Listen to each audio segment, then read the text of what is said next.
Assalamu alaikum wa rahmatullahi ta'ala wa barakatuh. Bismillah wa salatu wa salamu ala rasulillah.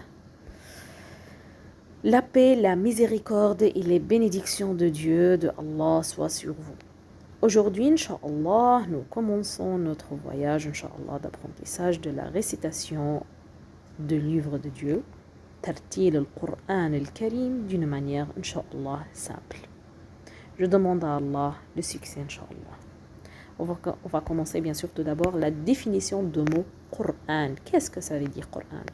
Qur'an, c'est la parole de Dieu, c'est la parole d'Allah qu'il a révélée à son serviteur Muhammad sallallahu alayhi wa sallam, c'est sa prophète, par l'intermédiaire Sayyidina Jibril ou de Gabriel en français, qui nous est transmise par mutawatir, l'un après l'autre, comme les compagnons l'ont transmise de sa bouche et l'ont répété devant lui jusqu'à ce qu'il l'approuve pour eux. Maintenant, on va faire une petite histoire de Coran à l'époque de Sahaba, comment il était transmis. À l'époque de Abu Bakr as-Siddiq, radiyallahu anhu, le Coran a été transcrit dans des journaux, suhuf.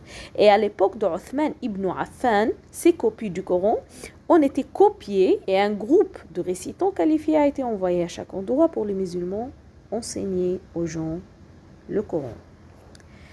Ainsi, les musulmans ont écrit de nombreuses copies du Coran précédent, puis de nombreux livres sont apparus qui contrôlent les caractéristiques de l'écriture coranique. Al-Kitab al-Qur'aniya, qui est ce qu'on appelle la séance du dessin ottoman, Al-Rasm al-Uthmani.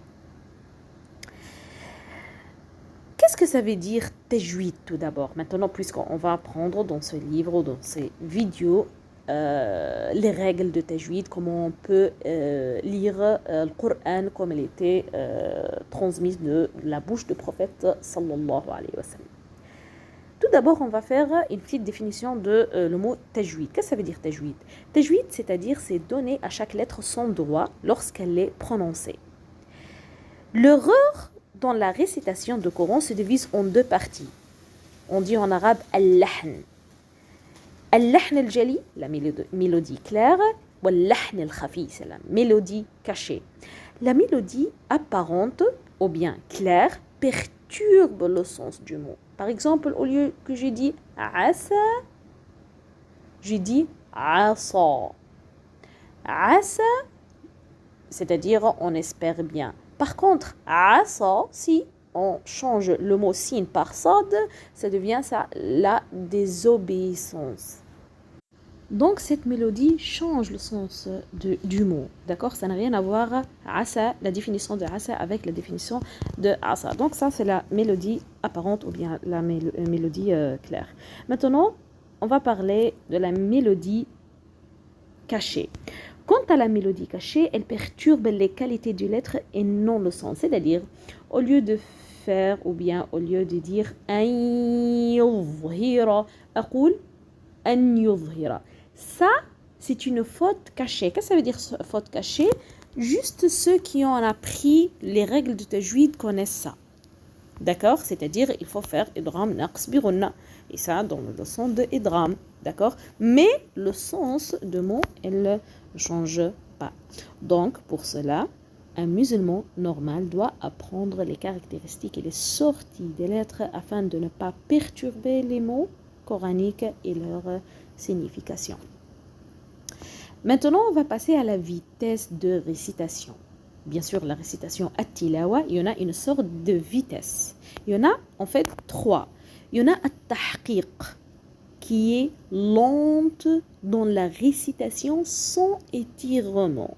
Et ça, je conseille tous les débutants à utiliser ce sort de vitesse, comme ça vous connaissez les caractéristiques et les sorties de chaque lettre.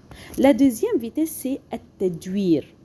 C'est la médiation dans la récitation entre tahqiq et la troisième qu'on va parler, c'est al-hadr. Et la troisième, bien sûr, quand j'ai dit, c'est al-hadr, tenir compte de ne pas étirer les lettres et les fusionner.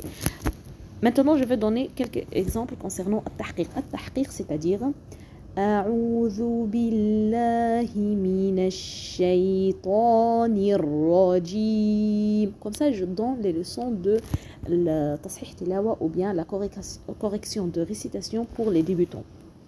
Et ne pas dire أعوذ بالله. Vous voyez cet étirement, ça se fait pas. D'accord? Il faut avoir une sorte de vitesse qui est acceptée. La deuxième, quand j'ai dit at-tadwir, c'est la médiation. أعوذ بالله من الشيطان الرجيم. Ça, c'est la médiation.